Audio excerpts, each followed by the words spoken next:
О Базарове, об альтернативе Базарова. На самом деле это был большой подвиг в те времена, когда все вдруг рухнуло. Ты знаешь, ты же тоже себя помнишь, ты была молодой, и я была молодой. И как вдруг почти в одночасье обрушился мир. А тут, представляешь, приходишь на работу, а все 500 человек, которые с тобой работали, они уволены. Большинство мужиков залегло на диван, женщины поехали за тряпками, кормить семью, а Базаров стал снимать альтернативу.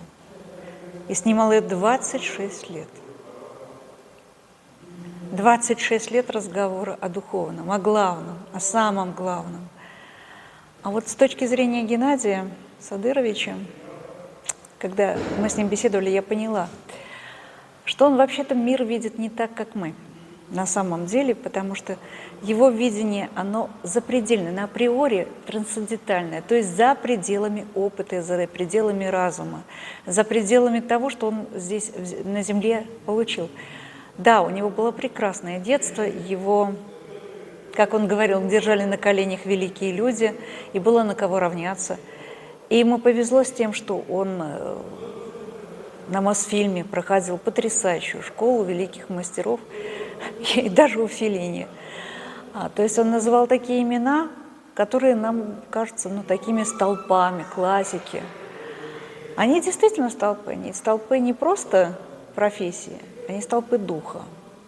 Вот об этом он говорил, мы говорили с ним в интервью, о том, что ему было на кого равняться. Было с кого снимать жизненную кальку. И тем не менее, ты знаешь, это вот мое ощущение, что это человек с очень древней душой, потому что люди с молодой душой, они суетятся, очень много что-то делают, что-то добывают, предъявляют, демонстрируют себя, а ему не нужно было не себя предъявлять. Он всегда задумывался о самом главном. Он задумывался о жизни, смерти, о бытие, о том, что на самом деле человека делает человеком. И ты знаешь, это всегда, вот в любом его фильме можно было это увидеть. Да, не каждому можно увидеть. Он старался нести вот это понимание в массы. Конечно, не рассчитывая, что каждый человек это увидит. Совсем нет. Но тем не менее, ты знаешь, вот тому, кто нужно было, тот увидел.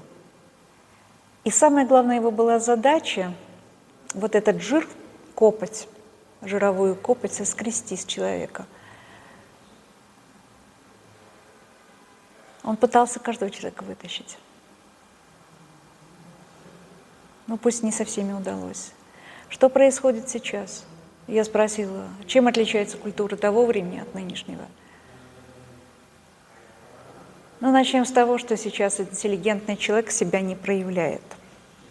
То есть как бы неприлично, потому что сейчас времена, когда зарабатываются деньги, когда материальное душит, давлеет и становится самым главным критерием. Материальное, еще раз материальное. А без духовного перестает существовать страна. Без духовного перестает существовать нация, без духовного перестает существовать народ, как ни странно. И он привел тогда, вот в интервью, он привел пример упадка Рима.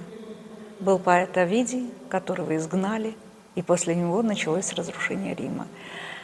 Геннадий Садырович соотносил нынешнее время с этим временем упадка. Знаешь, он ответил очень хорошо, что главное явилось причиной – потребительство, бездуховность. Как только потребительство перекроет духовность, начнется сильнейшая деградация. То есть она уже сейчас происходит. За 30 лет мы уже это увидели воочию. А что же делать? Что же делать, например, человеку, который только становится на крыло? Ну, читать, много читать, осмысливать. Прежде всего читать. И не возноситься. не возноситься ни с помощью денег, ни с помощью кулаков, как ему сказал на одной из последних альтернатив мальчик на улице. Дядя Гена, нужен кулак, нужен тугой кошелек и умение прорваться в жизни. Нужно уметь понимать и осмыслять. А это дают книги, это дает саморазвитие. И вот, наверное, киноклуб «Альтернатива», как я очень надеюсь, как я очень этого хочу. Потому что в свое время я тоже когда-то вела и создала киноклуб, куда ходили очень интересные люди. И оттуда произошло, кстати, много проектов. И я видела, с какой живостью и интересом мы все это раскрывали для себя, открывали новое. Поэтому альтернатива очень нужна.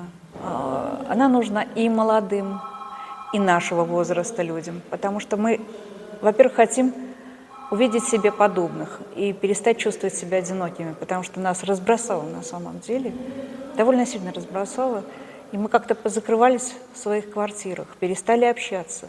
Площадок для общения у нас практически нет. Ну да, сейчас музей что-то делает Русский театр, какие-то другие театры, но все равно этого очень мало. Поэтому, а вот в кинематографической сфере уже давно ничего не было, а нужно. И поэтому вот эта вот идея продлить базаровскую альтернативу в киноклубе – это прекрасная идея. Я надеюсь, что она получит поддержку и у государства, и у людей, и у молодежи, а самое главное, у кинематографистов, потому что им же тоже нужна обратная связь. Нужно, чтобы люди увидели, что показывает, как показывает. И, между прочим, это нужно объяснять на самом деле же, что, собственно, хотел сказать художник. Потому что, ну, не всем уже, к сожалению, понятно. А вот базаровские фильмы, они такие тонкие, такие звучащие, такие искренние, вот, казалось бы, очень простыми средствами, а пробивает как? Просто пробивает до самой-самой глубины души. И я надеюсь, что у наших кинематографистов и наших зрителей появилась такая возможность общаться друг с другом и обогащать друг друга. Самое большое богатство – это духовность. Самое большое богатство. Ведь богат не тот, у которого все есть, а тот, кому не нужно материальное. Поэтому давайте возрождать духовное. Давайте продолжим дело Геннадия Садыровича. Спасибо вам, ребята, за то, что вы организовали клуб, то есть группа «Нарезка». Спасибо вам за все.